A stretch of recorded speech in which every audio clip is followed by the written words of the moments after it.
ರಾಜ್ಯ ಸರ್ಕಾರದ ಮಹತ್ವಾಕಾಂಕ್ಷೆಯ ಗ್ಯಾರಂಟಿ ಯೋಜನೆಗಳಲ್ಲಿ ಒಂದಾದ ಗೃಹಲಕ್ಷ್ಮಿ ಯೋಜನೆಗೆ ಇದೀಗ ದೊಡ್ಡ ಮಟ್ಟದ ಸರ್ಜರಿ ನಡೆಯುತ್ತಿದೆ.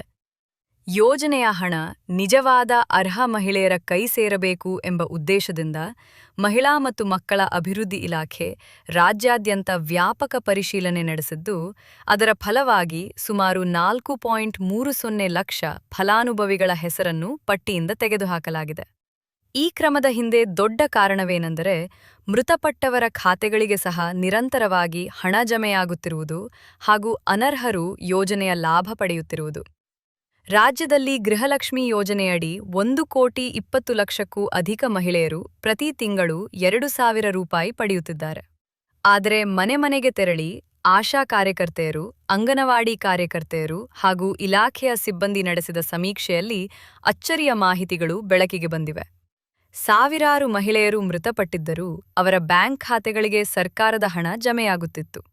ಕೆಲವು ಕಡೆಗಳಲ್ಲಿ ಆದಾಯ ತೆರಿಗೆ ಹಾಗೂ ಸರಕು ಮತ್ತು ಸೇವಾ ತೆರಿಗೆ ಪಾವತಿಸುವ ಕುಟುಂಬಗಳ ಮಹಿಳೆಯರು ಸಹ ಯೋಜನೆಯ ಲಾಭ ಪಡೆಯುತ್ತಿರುವುದು ಪತ್ತೆಯಾಗಿದೆ. ಇದರಿಂದ ಸರ್ಕಾರಕ್ಕೆ ಕೋಟ್ಯಂತರ ರೂಪಾಯಿ ನಷ್ಟವಾಗುತ್ತಿರುವುದು ಗೊತ್ತಾಗಿದೆ. ಬೆಂಗಳೂರು ದಕ್ಷಿಣ ಜಿಲ್ಲೆಯ ಉದಾಹರಣೆಯನ್ನೇ ತೆಗೆದುಕೊಂಡ್ರೆ, ಒಟ್ಟು 2,08,030 ಮಹಿಳೆಯರು ಗೃಹಲಕ್ಷ್ಮಿ ಯೋಜನೆಗೆ ನೋಂದಾಯಿಸಿಕೊಂಡಿದ್ರು.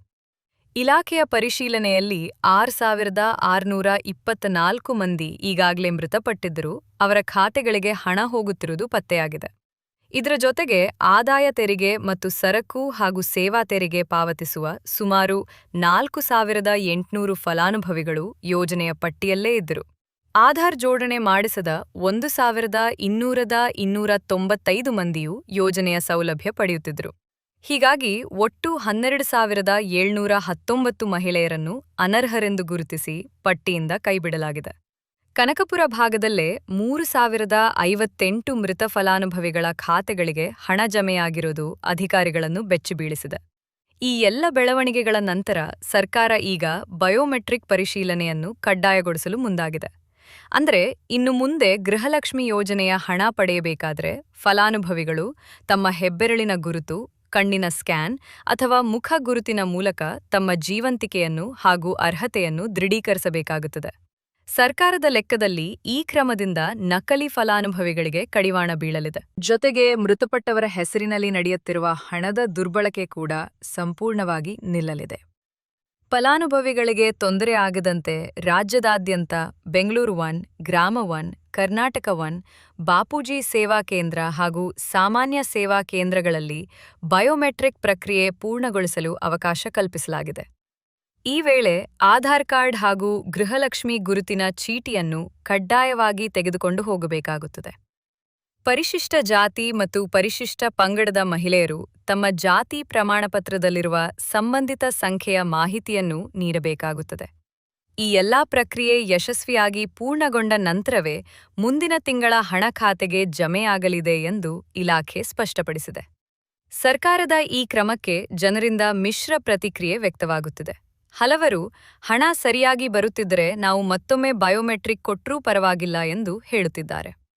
ಯೋಜನೆಯ ಹಣ ನಿಜವಾದ ಅರ್ಹ ಮಹಿಳೆಯರಿಗೆ ಮಾತ್ರ ಸಿಗಬೇಕು ಎಂಬ ಅಭಿಪ್ರಾಯವೂ ಕೇಳಿಬರುತ್ತಿದೆ. ಆದರೆ ಮತ್ತೊಂದೆಡೆ ದಿನಗೂಲಿ ಕೆಲಸ ಮಾಡುವ ಮಹಿಳೆಯರು ಹಾಗೂ ಗ್ರಾಮೀಣ ಭಾಗದ ಮಹಿಳೆಯರು ತಮ್ಮ ಕೆಲಸ ಬಿಟ್ಟು ಸೇವಾ ಕೇಂದ್ರಗಳ ಮುಂದೆ ಗಂಟೆಗಟ್ಟಲೆ ಸಾಲಿನಲ್ಲಿ ನಿಲ್ಲಬೇಕಾದ ಪರಿಸ್ಥಿತಿ ಉಂಟಾಗಬಹುದು ಎಂದು ಆತಂಕ ವ್ಯಕ್ತಪಡಿಸಿದ್ದಾರೆ.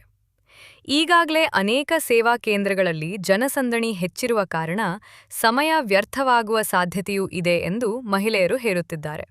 ಹೀಗಾಗಿ ಸರ್ಕಾರ ಹೊಸ ತಂತ್ರಜ್ಞಾನ ಬಳಸಬೇಕು ಎಂಬ ಬೇಡಿಕೆಯೂ ಜೋರಾಗಿದೆ. ಮೊಬೈಲ್ ಫೋನ್ ಮೂಲಕ ಮನೆಯಲ್ಲೇ ಕುಳಿತು ಮುಖ ಗುರುತಿನ ಪರಿಶೀಲನೆ ಅಥವಾ ಡಿಜಿಟಲ್ ದೃಢೀಕರಣ ಮಾಡುವ ವ್ಯವಸ್ಥೆ ಜಾರಿಗೆ ತಂದರೆ ಮಹಿಳೆಯರಿಗೆ ಹೆಚ್ಚಿನ ಅನುಕೂಲವಾಗುತ್ತದೆ ಎನ್ನುವ ಅಭಿಪ್ರಾಯ ವ್ಯಕ್ತವಾಗುತ್ತಿದೆ. ಇದರಿಂದ ಸೇವಾ ಕೇಂದ್ರಗಳ ಮೇಲಿನ ಒತ್ತಡವೂ ಕಡಿಮೆಯಾಗಲಿದೆ. ಒಟ್ಟಿನಲ್ಲಿ ಗೃಹಲಕ್ಷ್ಮಿ ಯೋಜನೆಯಲ್ಲಿ ಕಂಡುಬಂದಿರುವ ಅಕ್ರಮಗಳು, ಮೃತಪಟ್ಟವರ ಖಾತೆಗಳಿಗೆ ಹಣ ಜಮೆಯಾಗುತ್ತಿರುವುದು, ತೆರಿಗೆ ಪಾವತಿದಾರರು ಯೋಜನೆಯ ಲಾಭ ಪಡೆಯುತ್ತಿರುವುದು ಮತ್ತು ದಾಖಲೆಗಳಲ್ಲಿನ ಲೋಪದೋಷಗಳು ಸರ್ಕಾರವನ್ನು ಕಠಿಣ ನಿರ್ಧಾರ ಕೈಗೊಳ್ಳುವಂತೆ ಮಾಡಿವೆ.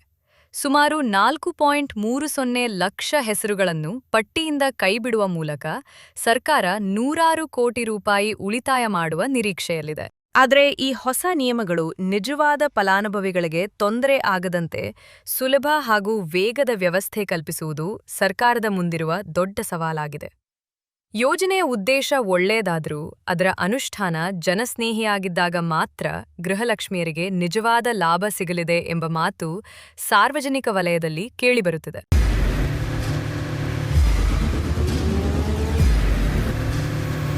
ಪ್ರಜಾಮಾರ್ಗ ನ್ಯೂಸ್, ಇದು ಜನಸಾಮಾನ್ಯರ ಧ್ವನಿ. ನಮಸ್ಕಾರ. ನೀವು ನೋಡ್ತಾ ಇದ್ದೀರಾ ಪ್ರಜಾಮಾರ್ಗ ನ್ಯೂಸ್. ರಾಷ್ಟ್ರದ ರಾಜ್ಯದ ರಾಜಕೀಯದ ಬಗ್ಗೆ ಹೆಚ್ಚಿನ ಸಿನಿಮಾ ಅಪ್ಡೇಟ್ಗಳಿಗಾಗಿ ಫಸ್ಟ್ ಲೈಕ್ ಮಾಡಿ, ಸಬ್ಸ್ಕ್ರೈಬ್ ಆಗಿ, ಹಾಗೆ ಫಾಲೋ ಕೂಡ ಮಾಡಬೇಕು.